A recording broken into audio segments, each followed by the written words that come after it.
Shalom, shalom, Israel. First and foremost, I want to give all honor, glory, and praises to YAHAWAH, BaHashem, YAHAWASHI, BaHashem, RICANS. Double honors to the elders and apostles of Great Millstone who taught us the truth through the Spirit. And shalom to the mighty Akim and Akwath out there who are diligently waiting to be delivered from this final captivity. And today, I'm going to share a dream I had and talk about our needs and our wants. Okay, something that we maybe really wanted. And hopefully this will be a quick video because I have to go somewhere in a bit. But basically, I was in this elevator, right? And at the time while I was having this dream, I was thinking about something that I always wanted. You know, something like I really wanted this thing and whatnot. So in the dream, I was like, okay, you know what? As soon as I get to the floor I'm at, or whatever, like I think ground floor, first floor, whatever, then I'm gonna I'm gonna put in work to actually get it. All right, and as I was going down the elevator, it was because I started out like I think in the double digits floors. But I don't remember what exactly I started out. But then as I was going down, when I got to floor 5, I stopped. No, I didn't stop. The elevator stopped. And like I didn't have the mindset that I was stuck. I just had the mindset that like the Most High YAHAWASHI, He stopped the elevator. And and again, it wasn't to say that I was stuck, because yes, if the elevator stops, then you would be stuck. The door was closed and all that. But I didn't feel like I was trapped in the elevator. All right. So then, after that, I literally just got out of the elevator at that floor, even though that wasn't my floor. And shortly after, I woke up. Okay, as I think I was I was just walking. Okay, so what I got from that dream was basically because I had another dream that I still remember to this day when I was like 5 or something like that, where I was going up on a escalator. All right, and the escalator, to me at the time, even though I wasn't in this truth at the time, and I was a child. Okay, to me at the time, it kind of felt heavenly. That's what the escalator felt. So because that is always in my mind, the only explanation or interpretation I can get from this dream is basically the elevator represents, I want to say represents status. Okay, and also another thing is the floor that I remember stopping at was floor 5, and if I remember correctly, numbers have different meanings scripturally. Like the number 5, I believe it represents power. And yes, it does. It represents power. I have a picture. I'll try to put it in the video when I'm editing this, if I edit this. And so I think with me stopping at floor 5 and me dropping down at the elevator, I kind of felt like I was lowering myself in order to get what I wanted. So that could also translate into, just me not wanting to wait on the Most High to get it, but I'm gonna lower myself spiritually in order to get that thing. Okay, and if that is the case for me personally, I have to repent from that. I have to not abandon the thing that I wanted and either wait on the Most High to get it, or just not seek it out at all. All right, and I thought the reason why I'm doing this video is I thought it would be very beneficial and important that I share this with Israel. So for anyone else that might have something that they want, and they something that they want really badly, but I want to let you know ahead of time, because this video might not just be for me, it might be for anyone else who needs to hear it. All right. Oh wow, I shouldn't have done that on my finger. Yeah, basically, don't lower yourself, don't forsake the Most High in order to get that. And again, and also going back into what happened in the dream, I felt like the Most High stopped it. Even though it wasn't like a direct divine intervention. I just and I wasn't stuck in the elevator. It was just like the elevator just stopped on its own. That's where I came to the impression that the Most High stopped the elevator in order for me to examine myself. So you need to, brothers and sisters, you need to examine yourself and examine the thing that you want, or the thing that you need. Okay, is it more important than what you need to do spiritually? What you really want spiritually, which should be the kingdom of heaven. All right, is anything that you want, whether it be a car, house, all this stuff, is that more important than reserving your spot for salvation? Like, that's what we need to examine ourselves in. All right. So with that, I want to go into these precepts. Matthew chapter 21, verse 22. And all things whatsoever ye shall ask in prayer, believing ye shall receive. So in general, just praying to the Most High, YAHAWASHI, and asking for something, believing that you will actually be able to receive it, you shall receive. It said ye shall receive, meaning you will receive it. All right, that's one of the things. And another precept is John chapter 14, verse 13. And whatsoever ye shall ask in my name, Yahawashi's name, that will I do, that the Father may be glorified in the Son. Okay, so if you ask for something in the name of Yahawashi, Yahawashi will put it in motion that you will be able to receive it. Okay, or not even just getting something in general, but having something done. Like having you get a raise at your plantation. All right, so just anything in general. Okay, you want to pray, you want to ask in the name of Yahawashi. Okay, that's two things so far. Romans chapter 8, verse 25. But if we hope for that we see not, if we hope for that we see not, then do we with patience wait for it. Okay, so this means two things.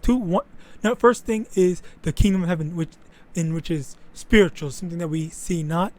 With patience we wait on the kingdom of heaven. Okay, because we know that all these prophecies are coming to pass very soon, that we're going to be delivered eventually, if the Most High allows us to be part of the 1/3 or the elect. All right. And another thing is that we see not, which means the things that we could be asking for, the things that we need.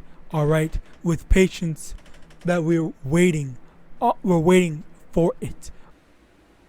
Quick little insert. I forgot to mention is in the second aspect, after I was speaking on the first part being the kingdom of heaven that we don't see, and when I went into the aspect of the thing that we wanted / need, that we don't see immediately. Like, if we don't see the steps needed for it to happen, we don't see it in our sights or in our pathway, but we have patience as well as faith that it is going to happen. All right, that's what we need to understand. Like that's where that faith comes in, where you, even though you don't see it on a physical level, you believe that the Most High will give it, will send it your way. Like, it is on its way right now. All right.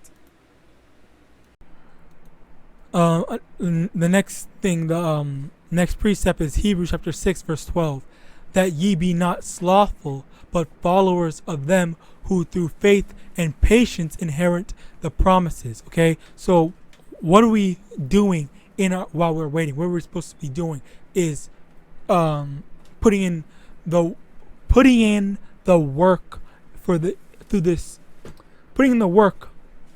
Most High. Okay, pushing out this word so that all the elect may be sealed and the whole world can know about this truth. All right,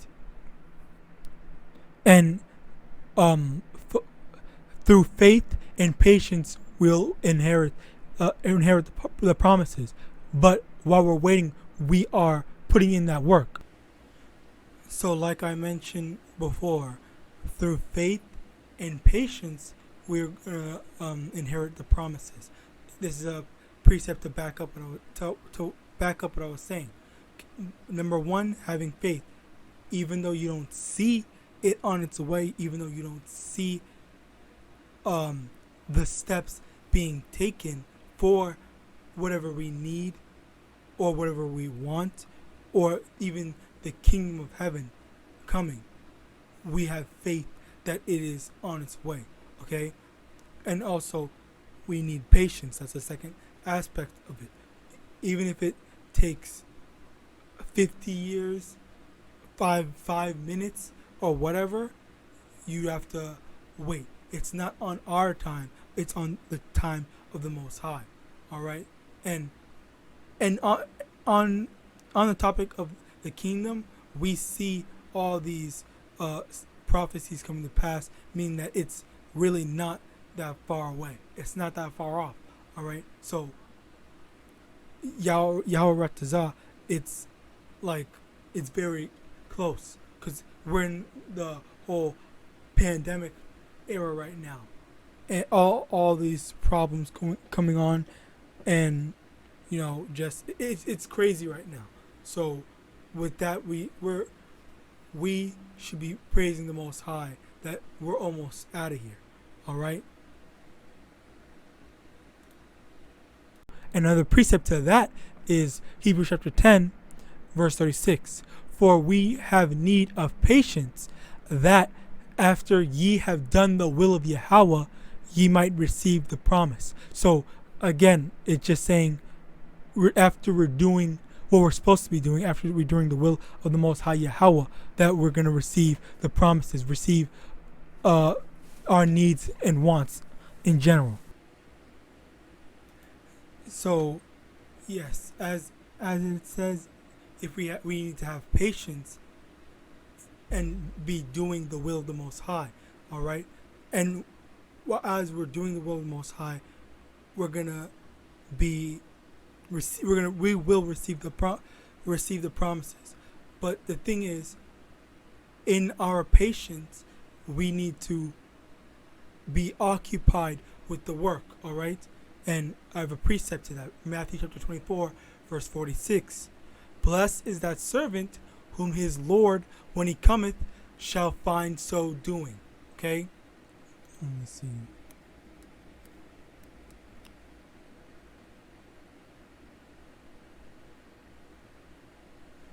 So verse 45. Who then is a faithful and wise servant, whom his Lord hath made ruler over his household, to give them meat in due season? Blessed is that servant whom his Lord, when he cometh, shall find so doing. Verily I say unto you, that he shall make him ruler over all his goods. Okay, so that's precept / parallel to it, because this is a parable.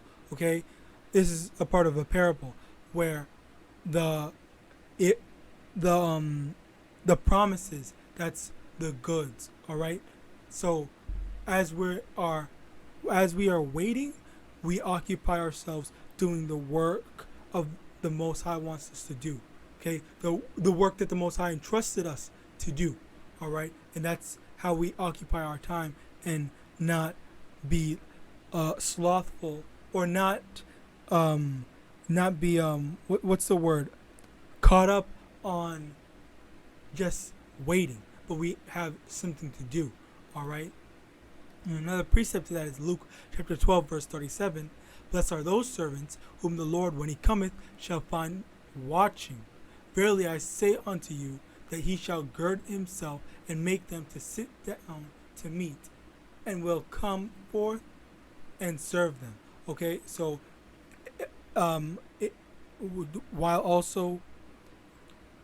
while we are supposed to be doing the work, another part of that is watching, which basically means looking at the signs. Okay, not necessarily in the sense of let me look to see when my Lord is coming so I can get ready at the last second for him. Because no, that's not what it's for. We look at the signs to build our faith. Okay, we look at the signs to know that we're almost done. Okay, like like a progress report, like just to say, oh, this is where we're at, and in our deliverance and stuff like that. So it is also a commandment, I believe. All right, 2 Ezra chapter 9 verse 1. He answered me then and said, measure thou the time diligently in itself, and when thou seest part of the signs pass, which I have told thee before, then thou shalt understand that it is the very same time wherein the highest will begin to visit the world which he made. Okay, that's the part that that's the part where I brought up it over here in watching the time. We have to watch the time, and we're going to understand. Okay, this is the end. This is the end of our suffering, the end of our deliverance. All right, so that we're being commanded to watch the times. All right. All right, and with that, I hope this lesson was edifying. I want to give all honor, glory, and praises to Yahawah, Ba'ashem, Yahawashi, Ba'ashem, Rakakwadash. And with that, I want to say Shalom.